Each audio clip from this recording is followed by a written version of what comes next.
ang babae sa salamin. Sa isang lumang bahay sa probinsya, naninirahan ang mag-asawang Aling Marta at Mang Tomas. Matagal na nilang pinangarap ang magkaroon ng anak at sa wakas pagkatapos ng maraming taon, nagdalang tao si Aling Marta.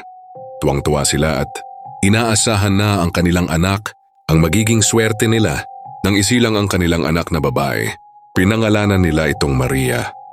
Maganda at matalino si Maria, ngunit may kakaiba sa kanya. Palagi siyang nakikipag-usap sa salamin at minsan ay naririnig ng mga magulang niya ang kanyang boses na tila may kausap. Isang gabi nagising si Aling Marta sa isang malamig na hangin. Napansin niya na nakabukas ang pinto ng kwarto ni Maria. Dahan-dahan siyang lumapit at nakita niya ang kanyang anak na nakatingin sa salamin, ngunit walang ibang tao sa paligid. "Maria, sino ang kausap mo?" tanong ni Aling Marta, ngunit hindi sumagot si Maria. Tumingin lang siya sa kanyang ina at ngumiti ng isang nakakatakot na ngiti. Bigla niyang hinawakan ang salamin at sinabi, "Nandito lang siya, Mama. Lagi siyang nandito." Kinabukasan, nawala si Maria. Hinanap siya ng kanyang mga magulang ngunit hindi nila siya mahanap.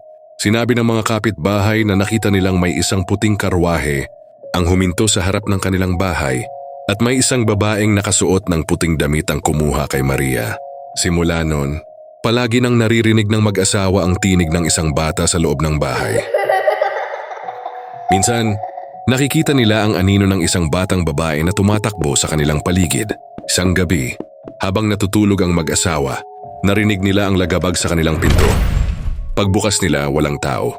Tumingin sila sa salamin at nakita nila ang refleksyon ng isang batang babae na nakangiti sa kanila. "Salamat po, Mama at Papa," sabi ng boses ng bata. Biglang nagdilim ang paligid at nawala ang refleksyon ng bata. Mula noon, hindi na muling narinig ng mag-asawa ang boses o ang paglalaro ng isang bata sa kanilang bahay. Ngunit alam nila na ang espiritu ng batang babae sa salamin ay laging kasama nila.